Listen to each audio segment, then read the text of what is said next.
నారాయణ తిప్పుతున్న ఎన్ team కి ప్రజల్లో వ్యతిరేకత వస్తుందన్నారు వైసీపీ ఎమ్మెల్యే అనిల్ కుమార్ యాదవ్. కరోనా కష్టకాలంలో ప్రజలను మర్చిపోయిన నారాయణకి ఎన్నికల సమయంలో ప్రజలు గుర్తొచ్చారా అని ప్రశ్నించారు అనిల్. ప్రజలు నిలదీస్తుంటే వారికి సమాధానం చెప్పకుండా వెళ్లారని అన్నారు. టాటా బిర్లాలతో నారాయణను పోల్చడం దౌర్భాగ్యమన్నారు ఎమ్మెల్యే అనిల్ కుమార్ యాదవ్.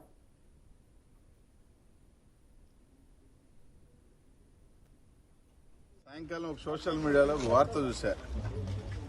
తెలుగుదేశం పార్టీ కార్యకర్తలు అదే ఎన్ టీమో ఎవరో ఒక ఇంటికి పోతే ఆ ఇంట్లో ఉన్న మహిళ సోదరిమని 4.5 సంవత్సరం పాటు మా కోవిడ్లో వచ్చినాయి, అప్పుడెప్పుడు కనిపించిన నారాయణ గారు హుటాహుటిన ఎన్నికలు వచ్చినాయి, దానికే బాధిరత మనుషులు పెట్టి చెప్తా ఉన్నారు. 4.5 సంవత్సరం మేము కనిపించలేదా మా కోవిడ్ వచ్చినా అని చెప్పి అడిగితే పాపం వెనక నుంచి తెలుగుదేశం పార్టీ సోదరుడు అనుకుంటా ఒక మాట చెప్పాడు. టాటా ఏమన్నా తిరిగాడా, బిర్లా ఏమన్నా తిరిగాడా, ఫేస్బుక్ ఓనర్ తిరిగాడా, ఇన్స్టాగ్రామ్ వాళ్ళు తిరిగారా? వీళ్ళందరూ తిరిగినప్పుడు టాటా మన నారాయణ కూడా ఎందుకు తిరుగుతాడు కోవిడ్ అప్పుడు? మా ఆయన కూడా ఇంట్లోనే ఉన్నాడని చెప్పాడు.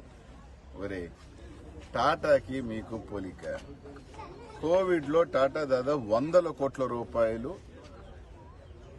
సాయం చేశాడు ఈ దేశంలో. మీరు పిల్లికి బిచ్చం పెట్టరు. మీ జీవితంలో ఒక మనిషికి సాయం చేసి ఇప్పుడు దాకా ఒక ఎరుగా, ఒక పిల్లోడికి చదివించిన దిక్కులే, ఒకటికి ఆరోగ్యం చూపించిన దిక్కులే, ఒకటికి సాయం చేసిందే మీ జీవితంలో చరిత్రలే.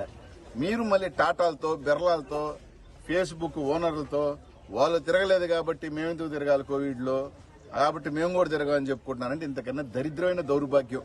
అసలు పక్కన పెడితే నక్కకి నాగలోకం తేడా టాటాకి ఇతనికి. టాటాతో పోల్చుకుంటున్నారు. ఇంతకన్నా దారుణం ఉంది అని అడుగుతాను. అంటే తెలుగుదేశం పార్టీ కార్యకర్తలు ఆయన పంపించే ఇలాంటికి పంపించే తెలుగుదేశం పార్టీ, అది నేను చెప్పింది కదబ్బా, మొత్తం రాష్ట్రం అంతా చూసింది ఆ వీడియో.